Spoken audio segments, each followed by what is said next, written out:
Good morning dear students, welcome to she was English grammar. ఈరోజు మనం మంచి ఇడియం ఒకటి నేర్చుకున్నాం. మంచి ఇడియం మీరు గుర్తుపెట్టుకోండి. ఇడియమ్స్ వాడేటప్పుడు మీరు అందులో ఎటువంటి చేంజెస్ కూడా చేయకూడదు. ఆ ఇడియం ఎలా ఉందో అలాగే వాడాలి. మీరు సొంతంగా ఏలు పెట్టడం, దీలు పెట్టడం, ఆన్లు పెట్టడం, ఎట్టు పెట్టడం ఇట్లాంటివి చేయకూడదు. సో యాస్టీస్గా మీరు ఆ ఇడియం ఉన్నట్టు వాడాల్సిందే. మీరు దాన్ని మీ ఇష్టం వచ్చినట్టు దాన్ని మార్చడానికి కుదరదు. ఇది ఫస్ట్ మీరు గుర్తుపెట్టుకోండి. రైట్. ఈరోజు మనం నేర్చుకోబోయే ఇడియం ఏంటంటే dance to somebody's tune. Dance to somebody's tune అంటే వాళ్ళు ఎట్లా చెప్తే అట్లాగా చేయటం. ఒకళ్ళు ఏమన్నా చెప్తే దానికి తందానా అంటాం. ఇది మంచిదా చెడుదా అనేది ఎవరు చూసుకోవట్లేదు. ఈ మధ్య మనం చాలా ఇన్సిడెంట్స్ చూసాం ఇట్లాంటివన్నీ.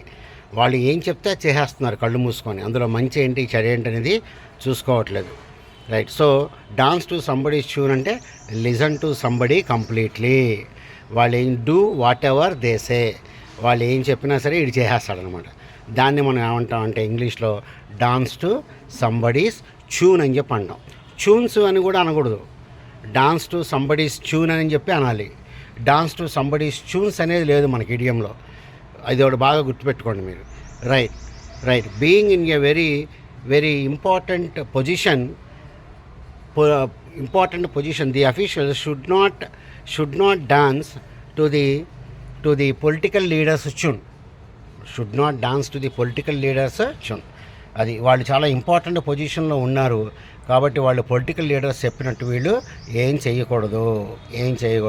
అది నెక్స్ట్ ఇంకోలాగా ఎట్టబడదు. In order to have a friendly relationship with his girl friend he always dances to the girls tune.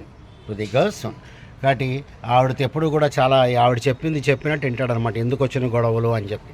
కాబట్టి ఒకడు చెప్పినట్టు చేస్తే దాన్ని ఏమంటారంటే డాన్స్ టు సంబడీస్ ట్యూన్ అని చెప్పి మనం అంటాం అనమాట. Good day to you all.